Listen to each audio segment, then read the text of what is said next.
Alright folks, the Salty Seaman back again with another mailbag. Figured I would do this until I get my new camera in to shoot this off my iPhone. Another one of my videos is blown up due to the recent activity on me, particularly top 10 myths of the military, or 10 common myths of the military, I guess. It's not the top 10.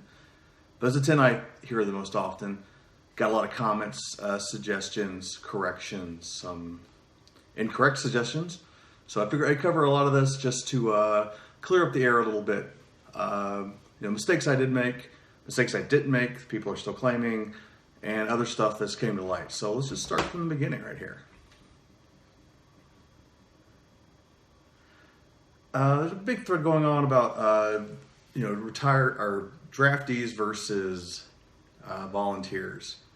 People get mad at me saying, there were 2/3 of the military in Vietnam were volunteers and only 1/3 were draftees. And people saying, well, that's not telling the whole truth.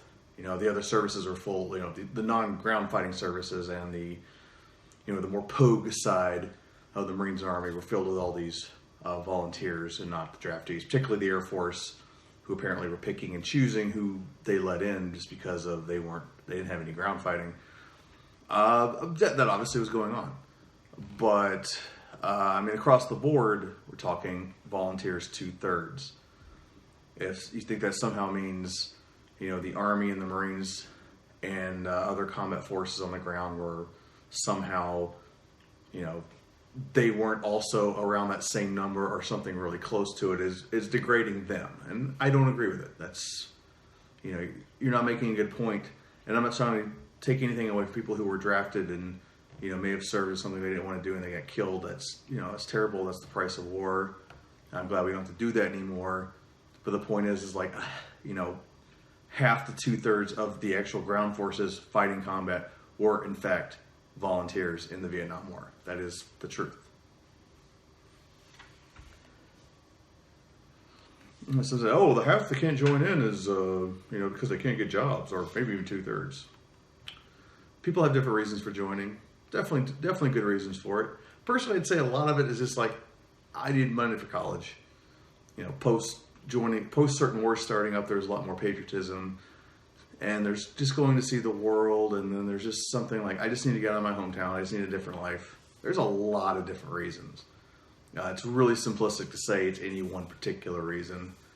When I joined, I'd say the overwhelming of my peers, it was guys looking to go to college. This was 95, 96. But that wasn't totally the truth either. There were guys who truly wanted to serve their country and do great things, or they just wanted to see something different. There's a lot of different reasons. So, kind of bullshit.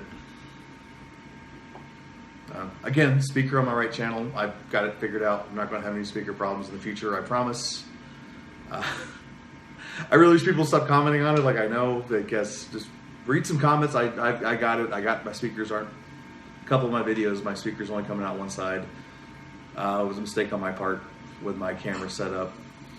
And something I could have fixed in editing, I didn't notice for whatever reason, so sorry. A lot of people talking about the saltpeter thing. No one denying it. No one's saying like, no, it's true, they really use it. But more people just correcting me on the chemical compound of it. It's not a form of salt. It is a different compound. It's used mostly for curing meats. But point remains, whatever the chemical compound of it, it's different from SACL. See, I'm gonna fuck that up and someone's gonna correct me on it. Fuck you. Yes, saltpeter was not used to stop boners or wet vaginas. Never happened. A lot of different, running the gamut, like, I kind of thought differently, or, it's a lot more of a complicated answer than what I gave on the military being used as civilian action against, on U.S. soil, when I presented. There's a lot of different factors that goes in, and especially when you get the National Guard involved. But essentially, you're looking at the Posse Comitatus Act. Someone brought up in the comments. Thank you very much. That's what I was thinking of. Basically prevents, what I described. If there's a riot or they need to quell some kind of thing going on, they are not allowed to use troops. But the actual rules against all that is a lot more complicated than Vibranium. But the basic point was, they're not just, it's against the kind of tinfoil hatty people who are just like, this is, something that's just going to happen at any moment. They'll just get the military up and moving and start going after the people. Like, no, it's a lot more involved to do that. Only 2 reasons a woman joins the Navy: to find a man or find a woman. You must be a real hit with the ladies, my friend. Comments on my name again? Yes, the Salty Seaman. Not all Navy are sailors. I'm a Seabee and I'm a sailor. Seabees are weird about that, I don't know, but technically, yes, we're all sailors. Even you Seabees, you're called sailors. That is your official fucking title. Don't care if you don't like it or not. So, sorry Seabees. Don't get butthurt. Stress card stuff. A couple of people fighting me on this one. People claiming they had it or they were a drill instructor type that gave them out. I don't believe you. They don't exist. Military has gone officially on record, says we've never done anything of the sort. And it's just one of those things. It's like, I heard after I came in and everyone after me said, like, I heard the group after me are just starting to get these. It's a bunch of bullshit. And it's fabrication based on a few real things, like just a card given for, like, with numbers on it, which however it got confabulated into what it is, I don't know. But that's just how urban legends start. So no, I don't believe it, and I know pretty much for a fact it's not true. Someone complaining, talking about, like, what to call people, like the term Warfighter. When I worked with the Marines, I heard them say it a lot of times. I don't know, maybe it's something maybe them and the Army use, maybe it's just a Marine thing. I don't know, like in my video, just troops, service members, something. Warfighters, kind of weird, but sure. But yeah, I don't know. I thought that was a Marine thing. Oh, another thing on the draftee versus enlisted in Vietnam. A lot of people saying, like, you could choose your MOS/rate, if you volunteered. That sounds like, yeah, I'm just not by that. That sounds like a Ricky rumor to me. So one of those things people get passed around. It's like why people do what they do.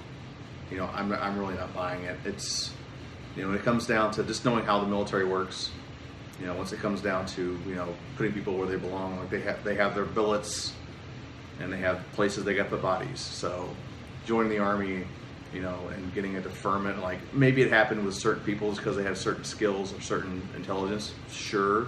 But just generally going in as the average person and joining the Army or Marines and thinking because you volunteered, you're not going to sit in a combat role and you get to pick it.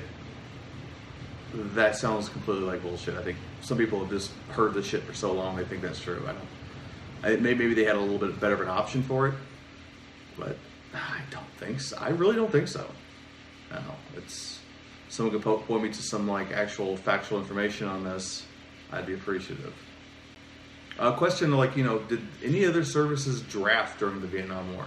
One of the ones is the Vietnam War thing's kind of, getting a lot of questions on this. I think I got a lot of old timers who kind of just go through YouTube a lot looking up this stuff. So you guys were there, I weren't. I grant you that. But I think some of you, not all of you, some of you don't really, you know what you knew then, you don't know now. Yeah, I just don't feel I don't think it's true. I've never seen anything on it that says, like, the Army or the Marines and the Navy and the Air Force didn't draft, or, these things like they pulled people out of line and said you're going to the Marines or whatever. I think there was a certain, they had their own billets to fill, and, like you say, people were joining the Navy and the Air Force to get out. Yeah, maybe the Air Force, I don't know. That sounds about legit. The Navy had a lot of billets to fill, so I would doubtful on that. And at some point, I think the Air Force just, when they had times that were just, they were low on numbers, they probably went to the draft even though they had so many people supposedly waiting in line. It's, times of war, and back then when they needed so many more bodies than they do now just technology has moved us a long way. It's one of the reasons I don't think the draft's ever coming back, because so much of what we just needed so many bodies for, that why we had drafts, is gone. Like we're a lot smaller forces because we don't need the bodies to operate as much stuff as we did. It's a lot been computerized, motorized, whatever. Maybe true on the it's not, and this nothing was in my original video anyway, but it's something people are talking about. Something I'll look into more personally. Maybe I'll even do another follow-up on this. But yeah, I know as far all the services were drafted, not just the Army, not just Armies and Marines or whatever you heard, because I've seen it 4 or 5 different ways here. Interesting one, yeah. Military gets free food and uniforms. No, we pay for it. It comes out of your paycheck. Part of your pay is the chow hall money is automatically deducted if you're authorized to eat at the chow hall. If you're military, if you're a civilian, I know this is a little weird for you, but yeah, you have an automatic deduction if you are eating at the chow hall, i.e. you're not on independent rations off base, as they call it, or you have a food allowance, and most of that food allowance is taken out every month because you eat at the chow hall. And doesn't matter how many times you eat there or not, but regardless, you're paying for it. So yeah, we don't get to eat for free. Uniforms we pay for. Even our initial issue comes out of our first paycheck. Like your first paycheck at boot camp is like nothing, because it all goes through your first uniforms. Nothing is free. Just basically the place you live. And even that, you could say, like, well, if I wasn't living on post, I would be getting all this, I would be getting this amount of money for rent. So you could just say, roll that into the barracks. What are Coast Guards called? I just said it earlier, Coast Guardsmen or Coasties. Almost everyone says Coasties, but the official title is Coast Guardsmen. PowerPoint Ranger in me wishes you would put actual numbers on the screen. Sorry, I didn't put like a graphic countdown on it. I should have. Okay, fair enough. And that's going to do it. Just another little quick mailbag video. Thanks everyone for the hits and the comments and attention. Get some interesting little sidebar comment conversations going on here. Stuff it is out of my range. Like, I didn't serve in certain areas. I read a lot. I try to get best information I can. I'm not always going to be 100% accurate. I'm trying my best. Obviously, people have their own personal experiences, which are different than even what I can read. And I have my specialties, which is when I serve in my branch. That's a fact. So I admit I might not be the absolute 100% authority on this, but these are things I know to be true, and I'll go down fighting saying stress cards ain't true, saltpeter ain't true, among other things. So just take it with a grain of salt. It's a video for entertainment. Before you start commenting, yes, I know I have some weird stain in front of my laptop. I think it's coffee. It's not fucking on my computer, so. Anyway, that's all I got for the Salted Seaman. Next time I do a video, hopefully with my new camera, I can finally get around to that goddamn Navy uniform video I've been trying to do forever. So until I see you again, see you on the flip side. Peace.